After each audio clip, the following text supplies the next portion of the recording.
검찰 조사를 받으면서 경찰 조사 때 진술했던 내용과 다르게 말해버리잖아요. 일관성이 없네 하면서 진술의 신빙성 자체를 의심할 수도 있다는 거예요.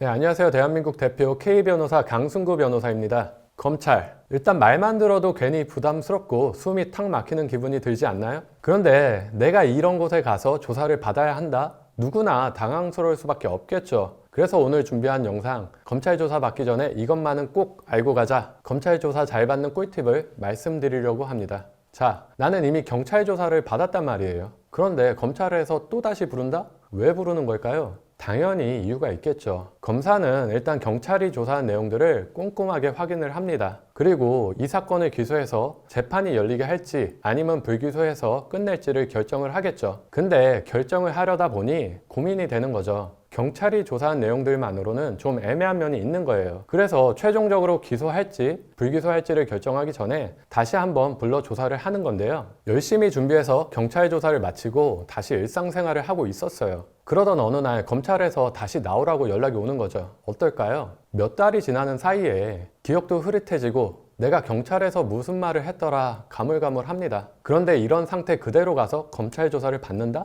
정말 엉망진창이 되는 거죠. 경찰 조사에서 열심히 준비해서 잘 대답했는데 귀찮게 뭘 또 부르고 난리야? 이런 생각으로 아무 준비 없이 가시는 분들도 생각보다 굉장히 많은데요. 그러면 정말 큰일 납니다. 검찰 조사는 경찰 조사를 할 때보다 훨씬 더 꼼꼼하게 대비하겠다라고 생각하셔야 합니다. 그러면 경찰 조사 때와 비교해서 검찰 조사 시에 달라진 점이 뭐가 있을까요? 경찰 조사 때와는 달리 검찰 조사 받을 때는 이미 내가 경찰 조사에서 진술한 내용이 있다는 거죠. 다시 말해서 내가 어떤 말을 했을 때 그 말에 일관성이 있는지 없는지 비교할 수 있는 대상이 이미 존재한다는 겁니다. 이게 정말 중요한 포인트인데요. 혹시라도 검찰 조사를 받으면서 경찰 조사 때 진술했던 내용과 다르게 말해버리잖아요? 그럼 이거 봐라. 이거 말이 다르잖아. 일관성이 없네. 하면서 진술의 신빙성 자체를 의심할 수도 있다는 거예요. 그렇다면 이런 위험을 막으려면 어떻게 해야 할까요? 일단 담당 변호사한테 도움을 좀 받으셔서 경찰 조사 받은 내용들을 어느 정도 확보해 놓으시는 게 중요한데요.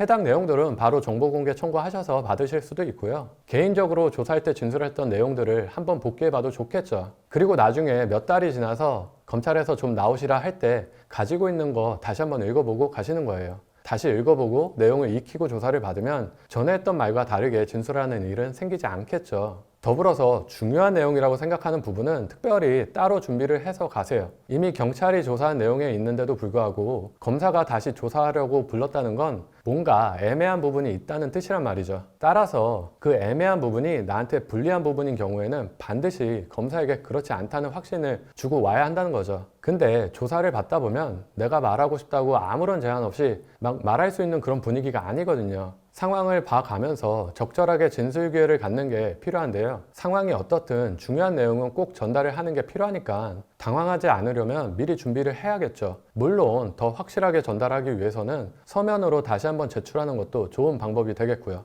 그리고 이건 그냥 참고로 알아두시면 좋은 부분인데 일반적으로 검사실에는 검사 1명, 검찰 수사관 1~2명, 실무관 1명 이렇게 계시거든요. 이 중에서 내 조사를 주로 담당하는 사람이 있다? 그러면 그 사람은 검찰 수사관이라고 생각하시면 됩니다. 대부분 일단 검찰 수사관이 조사를 진행하고요. 물론 같은 방에 있으니까 검사도 그 내용을 다 듣고 있겠죠. 이렇게 검찰 수사관이 어느 정도 조사를 다 해놓으면 검사는 그때 비로소 이런저런 질문들로 확인을 하는데요. 이때 검사가 하는 질문들은 바로 기소와 불기소를 가르는 핵심 질문들이기 때문에 정신 똑바로 차리셔야 하고요. 당연히 이때 정확하게 잘 대답하시는 게 중요하겠죠. 제가 사건을 진행하면서 보니까 경찰 조사 단계뿐만이 아니라 검찰 조사 단계까지도 일단 혼자서 어떻게 해보려고 하시는 분들이 상당히 많으시더라고요. 그러다가 자기 생각과 다르게 검사가 기소를 해서 재판으로 가게 되면 그제야 변호사를 찾아오시는 거죠. 뭐 비용 문제를 비롯해서 분명 어떤 이유가 있어서 그런 거겠지만 변호사 입장에서는 솔직히 너무나 안타까울 때가 많습니다. 형사사건이 재판까지 갔다는 건 그 자체로 의미하는 바가 매우 크거든요. 이건 경찰이 혐의가 있다고 보고 검찰도 넘겼고 검찰 역시 문제가 있다고 있다고 판단해서 기소를 한 거잖아요. 그렇기 때문에 재판까지 간 경우라고 하면 좋은 결과를 기대하기는 좀 힘들어지는 게 사실이죠. 사실 변호사들도 검찰에 가는 걸 그렇게 좋아하지 않거든요. 일이니까 매일 들락날락 하게 되기는 하지만 검찰은 뭔가 그만의 분위기가 있어요.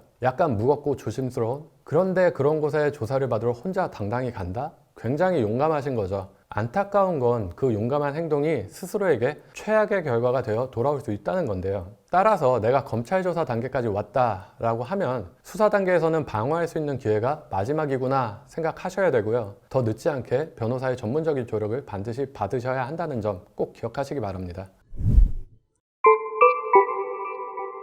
오늘은 검찰 조사 잘 받는 꿀팁에 대해서 알려드렸는데요. 형사 사건은 재판으로 넘어가기 전 수사 단계에서 마무리하는 게 가장 바람직하다는 것, 더불어 검찰 조사 단계는 수사 단계에서 사건을 방어할 수 있는 마지막 기회라는 것 잊지 마시고요. 오늘도 K변호사 채널과 함께 하신 내용이 여러분들께 도움이 되셨기를 바라고요. 이와 관련해서 궁금한 점은 아래 댓글란에 남겨주시거나 상담 전화 주시면 자세하게 답변 드리겠습니다. 오늘 영상 도움되셨다면 구독과 좋아요 부탁드리고 다음 영상에서는 더욱 유익한 주제로 다시 찾아뵙겠습니다. 오늘 영상 끝까지 함께 해주셔서 감사합니다.